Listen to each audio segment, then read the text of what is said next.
o pior está por vir, gente. Vamos entender o que é o Brasil. Vamos entender o que é a nossa nação. Ensino básico tem 73,5% dos alunos em escolas públicas, diz o IBGE. Sabe de quando essa notícia? 2017. Em 2017, governado ainda por Temer, que é chapa de Dilma. Então, olha só, o CL2 discorda. Não, você não discorda, você tem que dizer assim, ó, tem um porém. Gente, aprendo a pensar. Discordo. Não, não é discordo, filho. Você sabe quantas pessoas se escondem do voto do Lula? Aqui na minha rua o povo botou foto do Lula na porta de casa. Sim, mas tem gente que é safada, que tem 3 amantes e não se separa da esposa, que tem 2 amantes e não se separa do marido. São pessoas sem vergonha. Existem, entendeu? Você pro Lula tem, ninguém casou com Lula. Você tem aqueles que são amantes do Lula e esconde o Lula, e você tem aqueles que são amantes do Lula e não esconde de ninguém. De qualquer maneira, são amantes do Lula. Não casaram com ele. Essa é a analogia. Entenda isso, por favor, querido. Vocês têm a facilidade de falar discordo, vocês não pensam para falar não, gente. No campo acadêmico vocês vão tomar surra. Ah, se eu sou professor de vocês. Ah, meus tempos de sala de aula de filosofia e teologia. É apanhar muito, gente, pelo amor de Deus. Então vamos lá. Olha o que acontece. Ensino básico tem 73,5% dos alunos em escolas públicas. Isso em 2017. Aí você diz assim, mudou alguma coisa? Escolas da rede pública atendem mais de 80% dos alunos do ensino fundamental e médio, aponta o IBGE, em 2020. Esse número tende a continuar no ensino fundamental e médio. Ou seja, a maioria esmagadora da nossa população depende do ensino público para a formação intelectual. Vocês estão entendendo isso? Gente, foco aqui na matéria, por favor, isso aqui é importante, hein? Isso aqui é muito importante. Escolas da rede pública atendem mais de 80% dos alunos do ensino fundamental e médio, ponto IBGE. Mas olha só, se você tem 80% da população,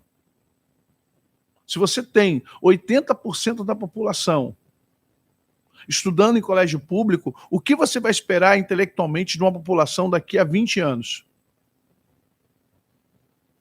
O que você vai esperar das pessoas que vieram formadas? Você sabe quando eu cresci intelectualmente?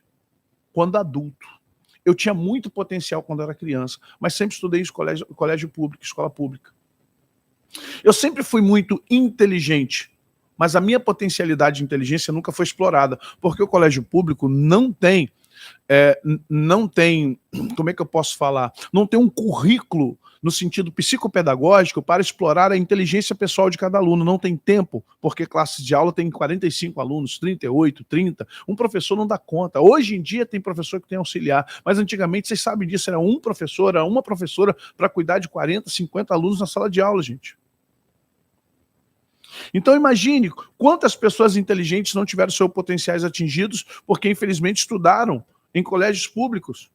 Ah, mas tem muito colégio público. Gente, cuidado com o senso comum. Tem muito colégio público. Você acha que é dos 100% da escola pública do Brasil? Quantos por cento você pode dizer que são colégios de ponta? Quantos por cento você acha que é dos 100% da escola pública do Brasil? Você acha que eles se destacam de forma plena a dar ao aluno, a dar ao ser humano que estudou ali uma entrada boa na USP, na Unicamp, na UFRJ, na Uniparaná ou nas universidades federais e estaduais?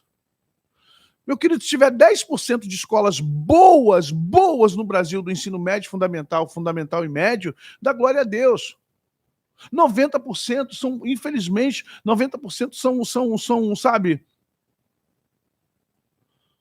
90% são de escolas ruins, professores mal preparados, professores mal pagos, professores perseguidos, professores com estresse, carga horária pesada.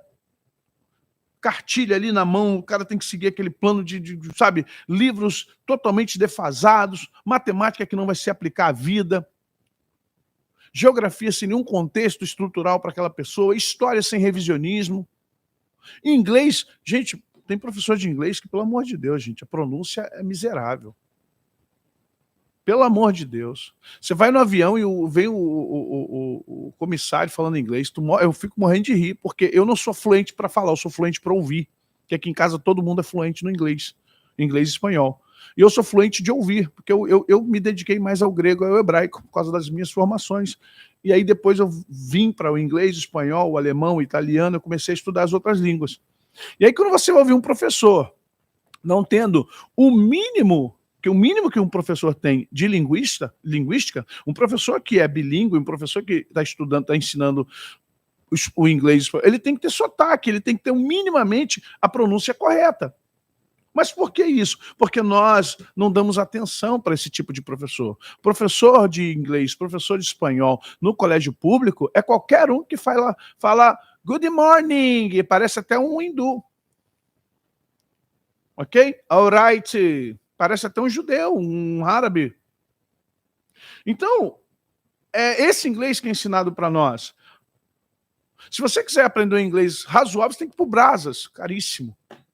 Você tem que ir para um curso de inglês britânico ou inglês americano, estadunidense.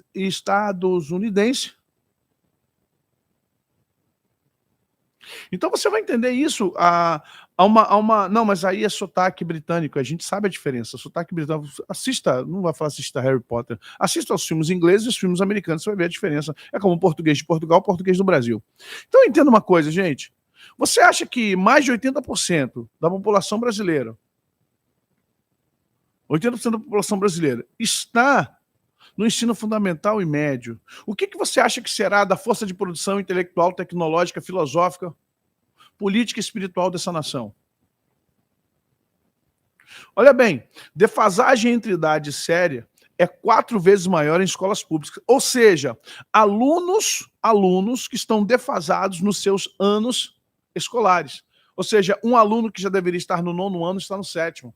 Um aluno que já deveria estar no 1º ano do ensino médio ainda está no 8º. O aluno que deveria estar se formando já no ensino médio ainda está no 1º ou talvez no 9º ano. Você acha que esse aluno, depois de estar 2, 3 anos defasados da sua série, chega numa idade de produzir comida, porque na verdade o filho do pobre chega a uma certa idade e ele tem que trabalhar, porque o pai e a mãe não têm dinheiro para sustentá-lo na fase adulta. Quando ele chega a 16, 17 anos, gente, ele está comendo, está calçando, está vestindo como um adulto. Isso é muito triste, eu falo isso com uma tristeza no meu coração profunda, porque um menino de 16, 17 anos, ele devia estar se preparando para ir para a faculdade, ainda deveria estar sendo sustentado pelo pai e pela mãe, sim. Em um sistema de governança justo, aos 17 anos, ainda é um adolescente, então deveria estar sendo sustentado sim. Se a família não pode, o Estado deveria estar ajudando a sustentá-lo com algum tipo de estágio, com algum tipo de trabalho em meio período, para que ele, dentro do universo da universidade, ou seja, dentro do mundo da universidade, ele tivesse algum ganho e, ao mesmo tempo, pudesse ter ânimo para estudar. Você acha que um aluno que está atrasado em 3 anos, adolescente, você acha que ele tem ânimo para passar de ano? Você acha que ele quer chegar à universidade? E aí, gostou do corte? Gostou do tema? Então, nos ajude deixando bastante comentários, deixe sugestões, sugira aqui talvez algum tema, discuta o tema, claro, de forma sadia, hein? Sem briga. Olha, precisamos muito dos seus comentários, precisamos muito que você esteja conosco debatendo o que foi dito aqui. Isso ajuda muito o canal. E não se esqueça do like e da inscrição, tá bom? Até a próxima, Deus abençoe, obrigado!